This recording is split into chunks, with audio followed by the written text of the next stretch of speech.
Hello folks, hope you're doing well. Welcome back to another One Piece review. This time we cover Manga chapter 1187. So it looks like the prophecy of the Harley Mural, as told by Robin in previous episode, it may indeed be coming true with the confrontation between Saint Nero and Emu and Luffy, who's now in gear 5th by the end of this chapter.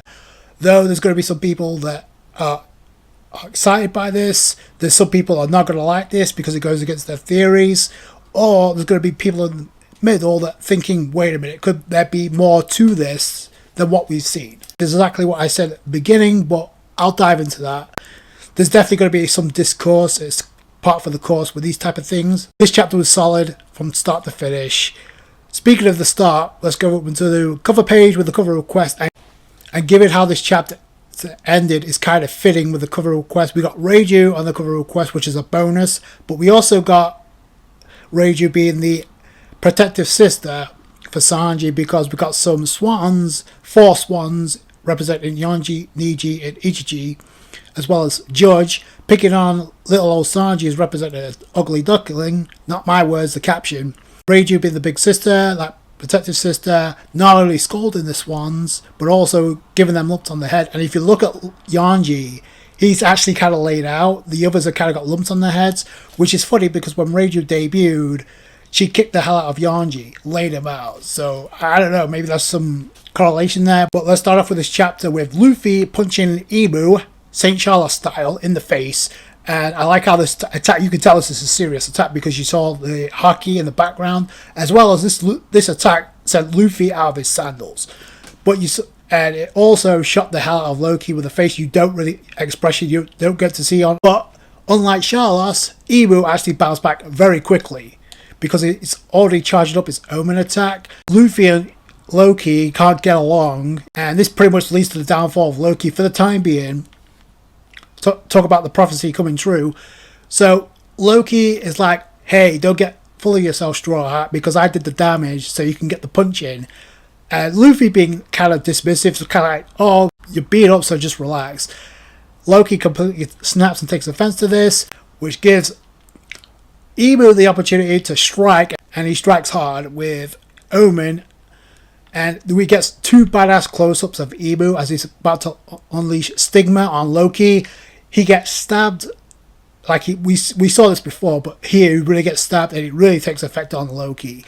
And Loki's already taken enough damage as it is, so I don't know what this means for Loki in this battle, but right now he's out of the equation. But I should have seen this coming, honestly, with what this was leading to. With Loki out of the equation, this was leading Loki straight into the location of Nami, Brook, Jinbei, Usopp, and Frankie. So I should have seen it coming, but props to Oda for this, because it kind of like tied up 2 loose ends here. It got Loki out of the equation. I know a lot of people aren't going to be happy with this, but let's be real, we knew this was coming. The second thing this does is it ties up the Gunko situation. Before Loki lands on them, we got Nami trying to unleash Zeus, lightning tempo, to try and break the ice. Is not working. In fact, touching it is difficult because Brook is like saying, "Oh, it's cold," but I don't think so. It's because he doesn't have body temperature. Neither does Frankie, which is why he can't tell. Which is why Nami gets freaked out and then gets pissed at Frankie. It's like, wait, you can't tell? Stop that! But then, as soon as this is happening, you got Loki landing in on the scene.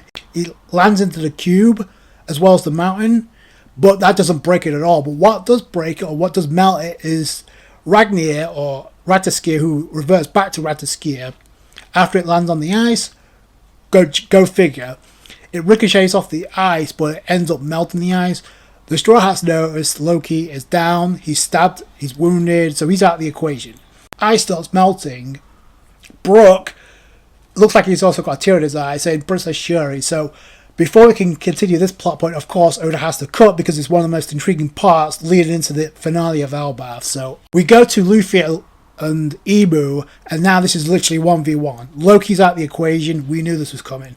But what I like about this sequence is, first, it looks like Luffy uses observation haki to predict Emu's next attack because he uses an Omen attack. But the thing is, and I like this a lot, the Omen homie that's attached to Luffy's fur coat, is about to attack. So Luffy notices this, and what he does, he gets rid of the fur coat to avoid the attack and to avoid the same fate as Loki. I kind of want to think that it was Future Sight Luffy was using, because Oda shied away from that, from Luffy using observation haki since the beginning of the Egghead Island arc, especially during the Scarpa fight. Jesus Christ, I said it then, he was completely nerfed. Plus, it kind of reminds me of the Gohan versus Deborah fight from DBZ, when Gohan gets Deborah's spit landing on his hand, and to avoid fully being turned to stone, he throws his glove off. I kind of like those moments. It just shows that quick to adapt, so I like that Luffy did this.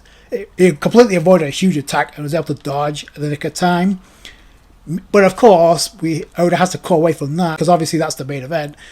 We go to one of the semi-main events involving one of the Holy Knights and Zoro. Place your bets. Gee, I wonder who he's going up against. If you guess Saint Killingham, you are wrong. Saint Summers is Zoro's next opponent, and he's going to be his next victim. Because Saint Summers is talking to Zoro, it's like, hey, weren't you in the village? You want another beating? Zoro's like, no, you ruined our feast with our old friend, so I'm taking offense to this. Then you got Saint Summers telling Zoro, hey, you know, one of my associates should be finishing up kidnapping the kids.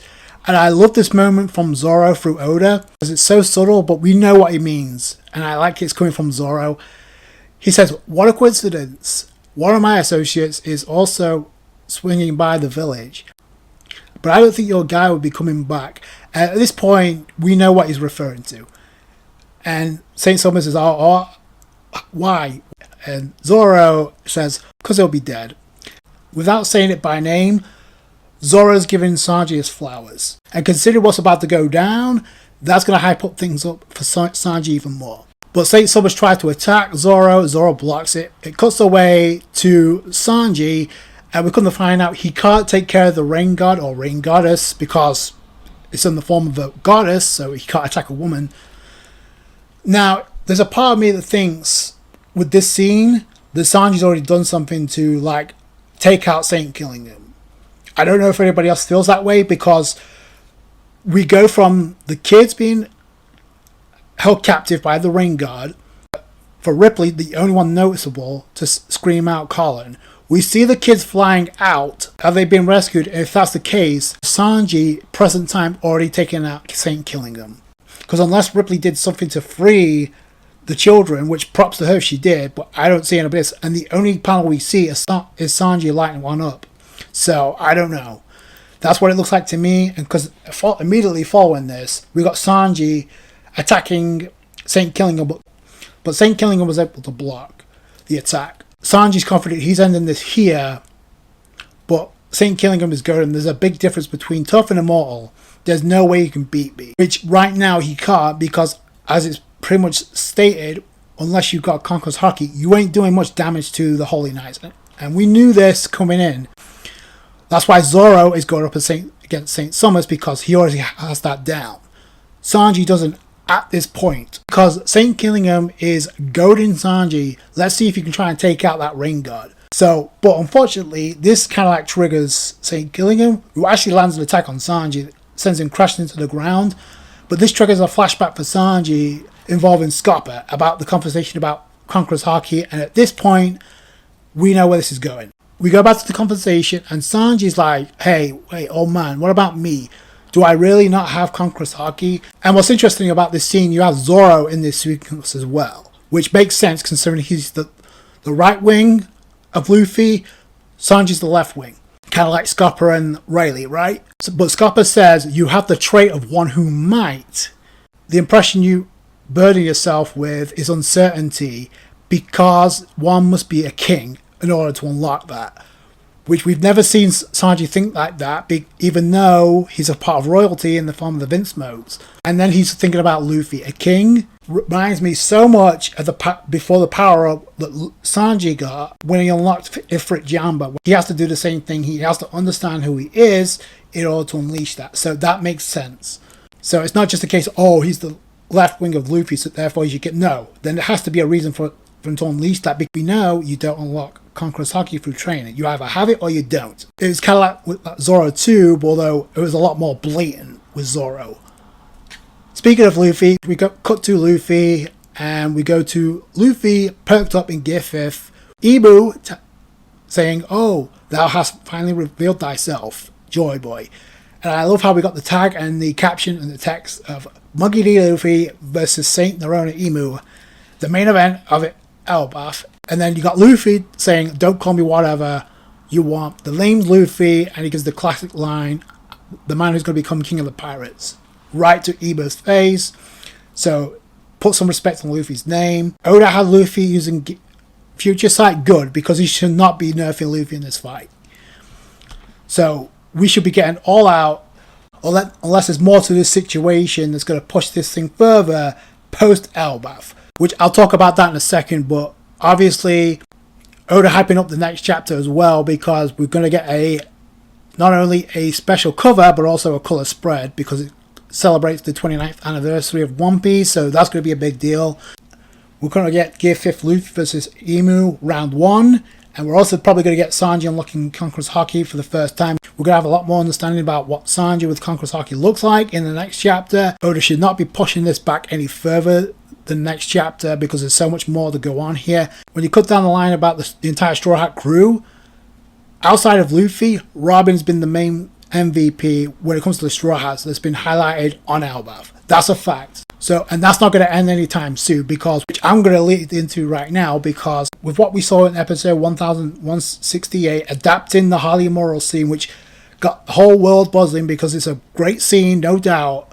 But I said from the start, there's more to this. It's not going to be the end-all be-all, which I don't know why people are complaining that Robin's voice actor was narrating this, since she was reading it in the manga. This moment was great. This was well adapted. So when the moments that kick in that matter, even the ones including Gunko, when those moments kick in, you saw it with Shamrock. So people are going to go nuts about this. But what we got with the Harley Mural, that was one of the best animated scenes I've seen in a while when it comes to like One Piece. How that whole sequence flowed. And it pretty much confirms that the second world, which was the Void Century War, which I talked about, that's a possibility. And the third verse, which was pretty much just shots of Nika, which represents Luffy, pretty much foreshadowed a reunion between Imu and Nika. Joy Boy. It's looking like, as of right now, the third world, this was already destined to happen on Elbaph. So now it makes a lot more sense why Oda went for the decision to have Imu revealed on Elbaph. There's another element to this, and I'll get to that in a minute. It looks like, as of right now, this is what it's leading towards. Imu versus Luffy in Gear 5th. This is what it was foreshadowing.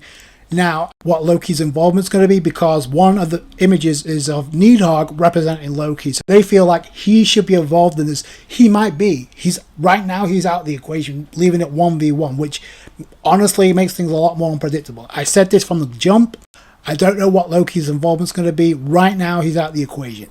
So that's a question mark.